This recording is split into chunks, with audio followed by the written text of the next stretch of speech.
Hello, welcome to the brewery. We're here at Moersleutel Brewery, and today we're going to talk about our crafts. I'm here today with Mark. Mark is from Krak, and he makes chocolate bars. Thanks, Rob, for having me.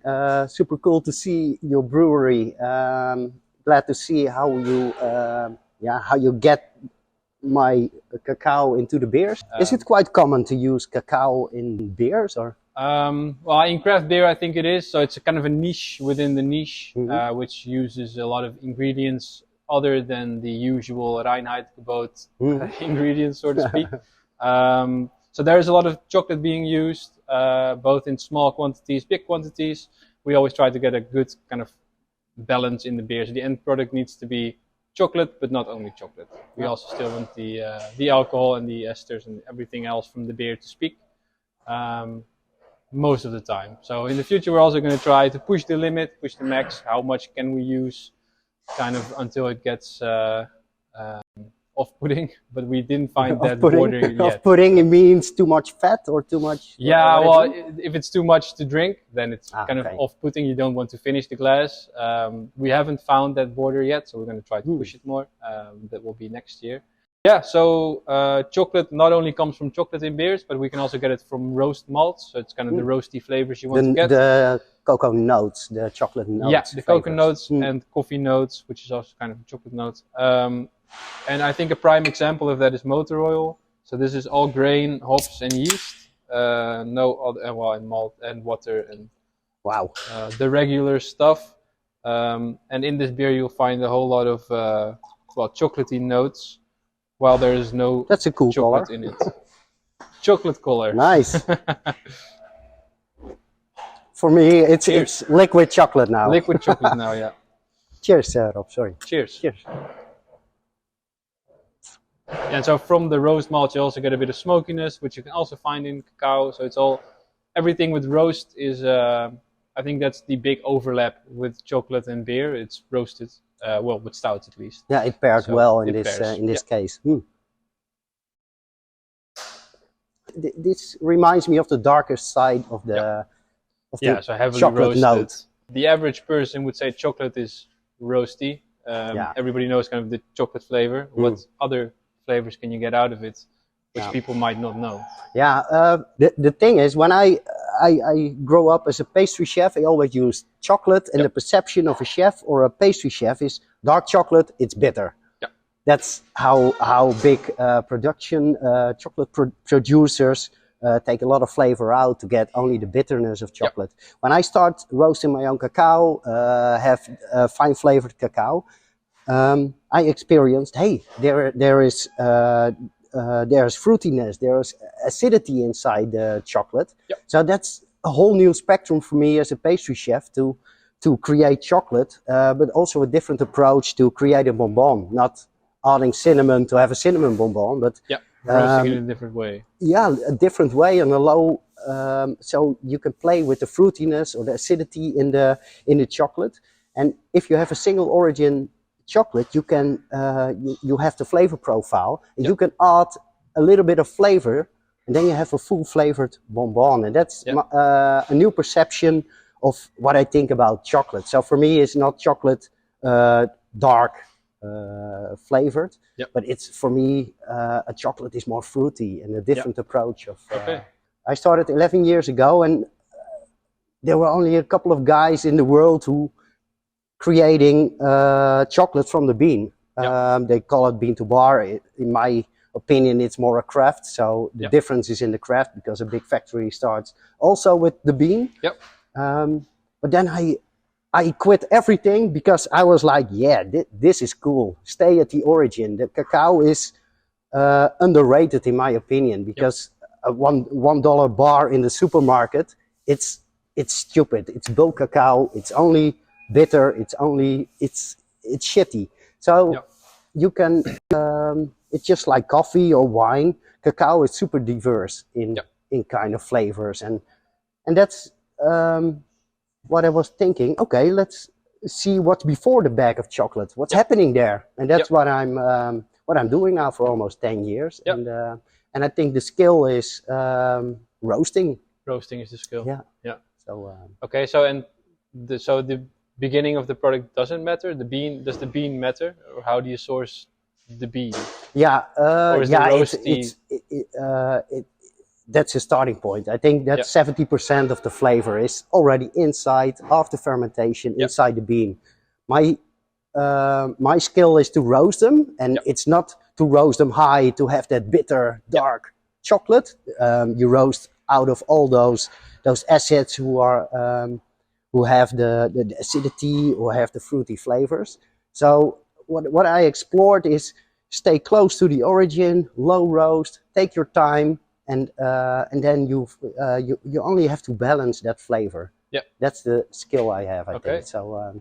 Yeah. So what kind of, do you use different machines than the big industrial guys, or is it the same machines but smaller? Yes, take time. So I think the big factories, it's a ton of chocolate in 1 hour or something like that. So what you need in chocolate, the cocoa beans and the sugar, you have to refine. So it's smooth on your palate. The sugar didn't dissolve in fat, so you have to refine the sugar too to have a good mouthfeel. But also after, that's more difficult thing. But if you temper the chocolate, you have crystals in your chocolate. It will break nice, but it also melts slowly on your tongue. And this is how I create my chocolate, by put a piece in your mouth, let it melt, and the flavors reveal. That's one thing, but also the acidity, you have to play with it. The big factories are taking them out because they press out the cocoa butter with the chemical process. There's nothing left. It's only the butter. White chocolate. Yeah, you get white chocolate or something. White chocolate doesn't smell or taste like cacao. No. Because it's by the chemical process, it's clean in taste and flavor. And what I'm doing is take my time. My chocolate is running in a big stone grinder for 3 days mostly, and you can play with the temperature, and then acids flew out, and so that's how I design my. So how do you get to the temperature you want, for instance? Or was it at the start? Was it just just gonna do something and then see what it gets? Yeah, there was nothing on the internet. So I started like my reference was a kind of almond, because as a pastry chef you have to roast almonds for the flavor, and then you have the Maillard reaction, you have that nice roasted taste. But a cocoa bean, you don't want to have it over roasted because it starts burning. Because a cocoa bean, it's 50% the cocoa powder and 50% is the fat. The fat can reach, I don't know how many degrees, but the actually flavor is inside the powder. But it starts burning very fast. So it's a slow approach to reach a temperature. And what's happening in after roasting, it's a kind of acidity management. I call it. It's not reaching the roasting flavor. And after I have big machines who are running with granite stones, and the friction temperature is around the 55 or 60 degrees. I also use heat guns to heat the chocolate up, because around the 60, 62 degrees, some acids you want to get rid of starts to evaporate. And that's how it works. And so that's the big... So you also have acids that you want to get rid of? Yes. Just like the greenish, astringent flavor that gets your mouth really... So, But what I want is to have the fruity flavors, because... it makes your dark chocolate alive, or So the biggest difference between the industrial chocolate is they take out a lot of flavor, and in 1 hour they have the right structure of chocolate finished. It has to taste every year the same, but it's a nature product, and every plantation have a different fermentation, or a good year, or a good harvest. So chocolate is never the same. And so what I'm doing is playing with all those flavors to get the best balance inside my chocolate. And what I like in the dark chocolate is the fruity flavors, and I think that's my signature of making chocolate or roasting cacao. Maybe we can try some opposite. Because Two opposites. They are completely dark. This 70%. The only addition is cane sugar. This is from the Philippines. And this is, I think, if you want to start, start trying craft chocolate, this is a good one to. That's a reference to my friend. If you have it well tempered, it's shiny, but it also have a smooth snap and. Okay. Maybe it will fit with this one. It might. To pair with this one. But this is a super smooth dark chocolate with some fruity flavors, but also the dark chocolate also flavors. A bit bitter. But, yeah. But it's not really bitter in the way of maybe your perception of dark chocolate. Yeah. Well, my perception of dark chocolate changed when I met you. Yeah. Of course, but thanks. What was the first nips you were using for your first approach of chocolate beers? The first approach, I think, was Ghanese baker's chocolate, kind of the regular. Yeah. And I think it was Ghanese. I think 90% of the chocolate in the world comes from. Yeah, Ghana. it's a lot of from Côte d'Ivoire, Ghana, Ghana, that kind of countries. Yeah, it was the bulk. It was kind of the first cacao nips we could find, and then we didn't even know there were separate origins, or we didn't know there was a thing. Even we just thought cacao is cacao, and cacao can be used to make chocolate. Cacao, please. Yes. In the beginning of brewing, for us, it was just we could get anything we could get. So of course. Malts. This malt should be fine. It's all the same kind of. It's all the same kind of fight. And so with chocolate, it was the same in the beginning. You don't know where to go, what to search for, so you just get the cacao that's on your hands, and then use that for a couple times. Okay, this works, the amounts work, where to use it in the process works. So we had that all dialed in, and then afterwards it was like, okay, how can we make this better? So we had a certain kind of standard then. How can we make the standard a bit higher every time? And at a certain point, that was okay. Where does this cacao nib come from? Ghana. I always read Ghana. It was kind of the standard. And then I think one supplier had two types of cacao nib. I think it was one from Ghana, one from Ecuador or something. So we're like, okay, that's something new. We can try that. Put it in a beer. Was a bit better, not much different, but it was a bit less on the bitter side, a bit more fruity. So we thought, okay, that's kind of cool.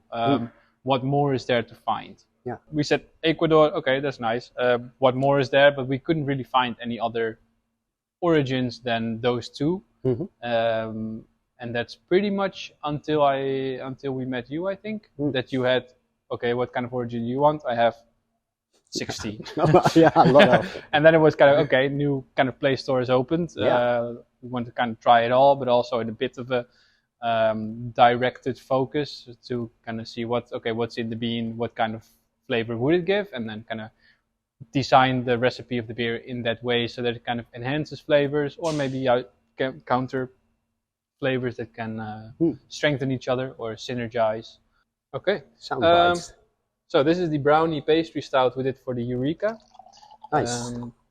Eureka is then a series of experimental beers in which we try to find a Eureka moment in how can we use ingredients differently than we do normally, but then it works better. And so for this one, it was a whole ton of chocolate, and then match it with a bit of kind of to make a brownie vibe. All right. And for this beer, I'm positively sure that we used Tanzania or Madagascar, either or, to get the like a good brownie flavor, so people recognize it as, hey, this is a brownie, and this is what I want more of. Cool. A common chocolate flavor. You want to try to. Yeah, the common sense of chocolate in a brownie is like bitter, bit sweet. I can imagine it's Tanzania. Yeah. And Tanzania has those both, I think. Also a bit of nuttiness, a bit of chocolate, a bit of sweetness, but also the nice fruity, chocolate flavors you want. Yeah. Tanzania is common for the red fruit notes in the chocolate. It's maybe that it's a brownie. You think of dark chocolate and fatty, but this has a nice, how do you call it? A fruity kick, or. Yeah, it definitely has some red fruit notes, and also it's backed up by the nuts. It's also hazelnuts in it and some other kind of ingredients to make it more sweet, like a dessert. Nice. And so the hazelnut back up the fruitiness from the chocolate a bit better. Yeah, so that's how we use chocolate in beer. It's kind of where do we want to go, the end point, which is in this case a brownie, for instance, and then what flavor do we need to get there, and that's what we kind of try to source out the best varieties of. We did a beer with red beets accompanied with chocolate last year, and that's then red beets earthy, very earthy, and so we try to match it with an earthy chocolate to kind of enhance the flavor. And I think for that one we used the Cuban or Belize, I think. So kind of to match the flavor which we want, and then kind of try to get as much of it in the can as possible. Yeah. What do you think of the future of cocoa in beers? Yeah, I think there's a lot to learn from each other, because at this point we buy a product from you and then we use it, and then the knowledge we have is on either a website of the importer or your website, and we can kind of see what kind of flavors are in there. But you might be able to get much more flavors out, or different flavors out, or in the beer the chocolate might work a bit different. So I think there's a lot to gain over there. Yeah, I think so. I was when I came here, I get some beers in the brewery to taste, and I can recognize the flavor, and it's different because what the end point is after roasting. For me, it's after roasting. I'm refining it and still playing with the acids. So I think it's cool to try other roasting profiles to play with this acidic thing or the fruitiness, and maybe it will complement. In this beer, would you make the cacao more acidic or less acidic, or how would you do it different, you think? Yeah, I think we have to try, and I think that's the nice thing to do, because it's a long journey for it hits the can and it's a beer. But there are many things to get flavors out by roasting, because if you take a longer time, you get rid of more the acidic things, and maybe the nutty things come out. Because this was with hazelnut, you said. Yeah, we wanted to get a nutty, because in brownies, a lot of time there's nuts in brownies or other kind of things to enhance flavor or to make a bigger flavor from the brownie. Like you said, with bonbons, the same. You can get a flavor, put it in the bonbon, and then get the flavor, but you can also then roast it differently. Yeah, roast it differently. And I think knowing this, with this pinpoint, okay, get out more nutty flavor, maybe it will pick up a little improvement, and maybe it's cool to have some tryouts on this one. Definitely. And, nice. Cool. Are there any innovations in your market in chocolate that you were like new techniques or old techniques in a new jacket? I think to innovate was in my DNA in a way. I was a pastry chef. You always have to innovate and do weird things, fermentation with, I don't know, passion fruit in the beans, but my main goal is, I think that's the innovation, is try to get people learn about what cacao is. It's a super exclusive, interesting, how do you call it? Chocolate product. So I think I'm not busy with innovation. I want to go back to basics. What is chocolate? Stay as close to what happens on the farm. Fields. Take care of the biodiversity. Have a proper fermentation in the way of flavor-wise. My thing is to give feedback to the farmers. Okay, this I like in this fermentation, because one day more fermentation is more a darker taste, or less sour, or that kind of things. But I think it's not the right moment to innovate now. For me, I hope everybody try a piece of Krak Chocolate, because it's so completely different than the dark chocolate you are buying in, I don't know where the bonbons made of. The best chefs in the Netherlands, still ambassadors of the big brands, 2 or 3 Michelin stars, but on the menu is bitter, 80% chocolate. All right. What it means. Focus on what is the origin, what is the maker, what is the So what is the other flavors next to bitter? Because bitter is not really a really there's so much to explore in the craft chocolate world, and that's my focus now. And Okay. I want to thank Rob.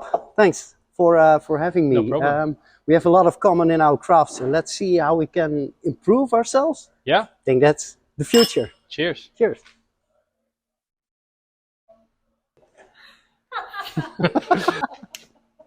Dat was ook heel verbaasd kijken.